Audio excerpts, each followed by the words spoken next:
Your Friendly Neighborhood Spider-Man is a show I've been excitedly awaiting for over 3 years.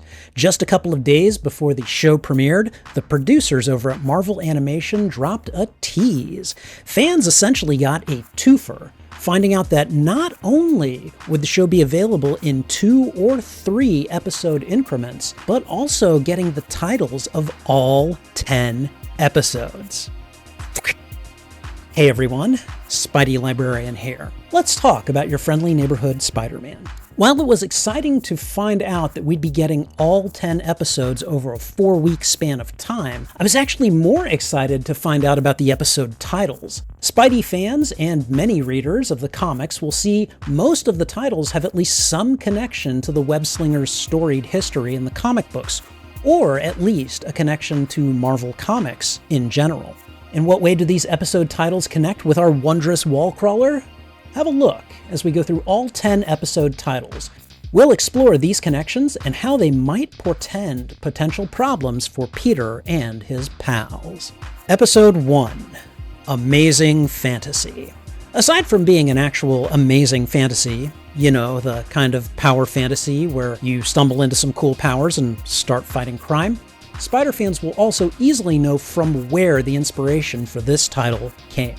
The first appearance of Spider-Man was in issue 15 of the comic Amazing Fantasy. Interestingly enough, this was its final issue, and it had had the proper title of Amazing Adult Fantasy in previous issues. Episode 2, The Parker Luck. Spidey has had issues with personal luck from as far back as his origin story.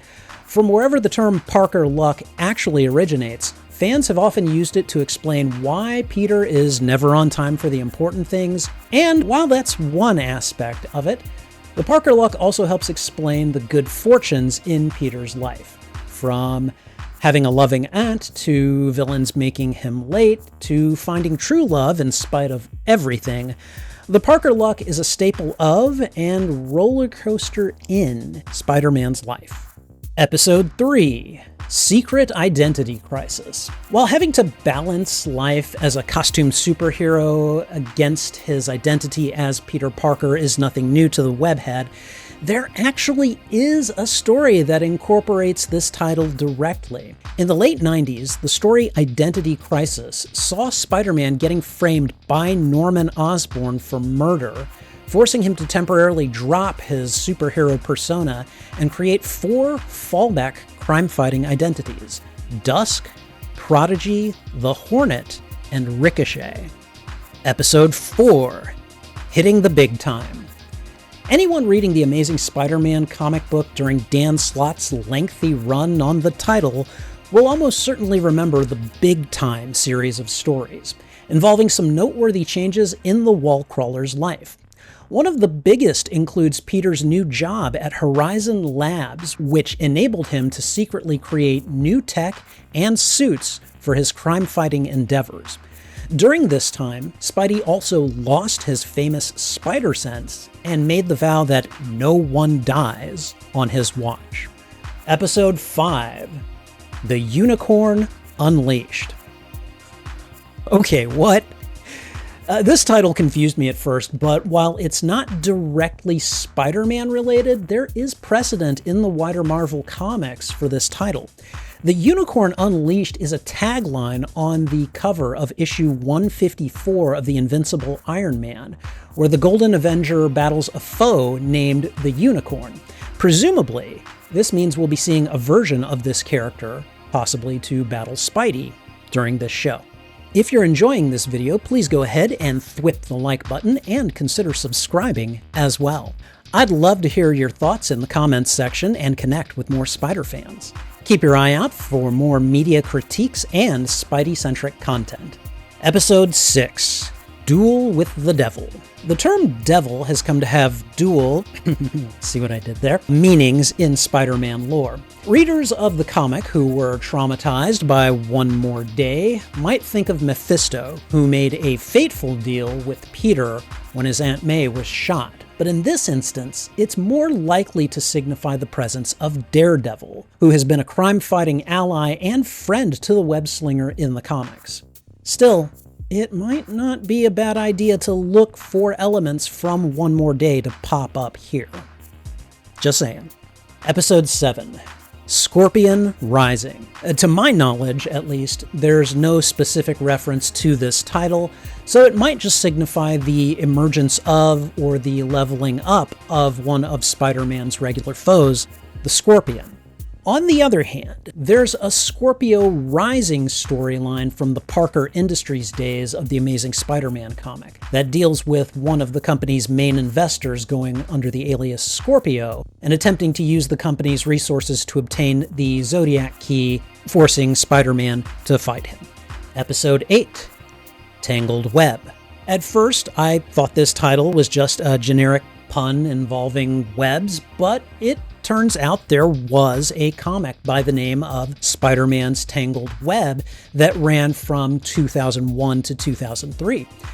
Two things about this series: it tended to focus on characters in Spider-Man's circle rather than on the web-slinger himself, and it brought over a number of acclaimed comic creators that usually didn't write or illustrate for Spider-Man. Could this episode focus on some characters other than Spider-Man? We'll certainly find out. Episode 9. Hero or Menace. Ever since J. Jonah Jameson called Spider-Man a menace on the cover of the Daily Bugle in the very first issue of The Amazing Spider-Man, the term has come to be associated with the wall crawler by those who dislike his costumed antics. In the first Sam Raimi film, Jonah demands a front-page issue of the Bugle with the caption Spider-Man, Hero or Menace. Viewers can likely expect an in-depth exploration of Spidey's public reputation in this episode. Episode 10. If This Be My Destiny. This phrase may be the most famous narrative phrase in Spider-Man mythology besides, with great power comes great responsibility. Taken from a 3-part comic arc in issues 31 to 33 of the Amazing Spider-Man comic, it is famous for the iconic scene of Spider-Man, trapped under debris and heavy machinery and in danger of drowning, reaching deep into himself and finding the strength to pull himself out to save others. This moment is so famous it's been adapted on multiple occasions, most notably in the 2017 movie Spider-Man: Homecoming.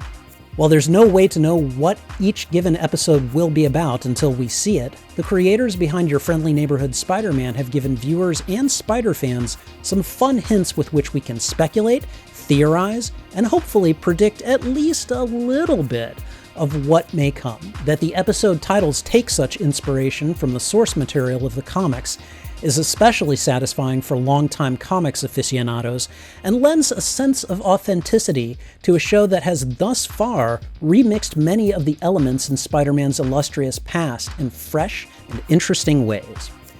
It's an exciting time to be a Spider-Man fan, and Your Friendly Neighborhood Spider-Man has already given us one small but good reason for that. If you'd like to see my reaction to the show's trailer, check out this video right here.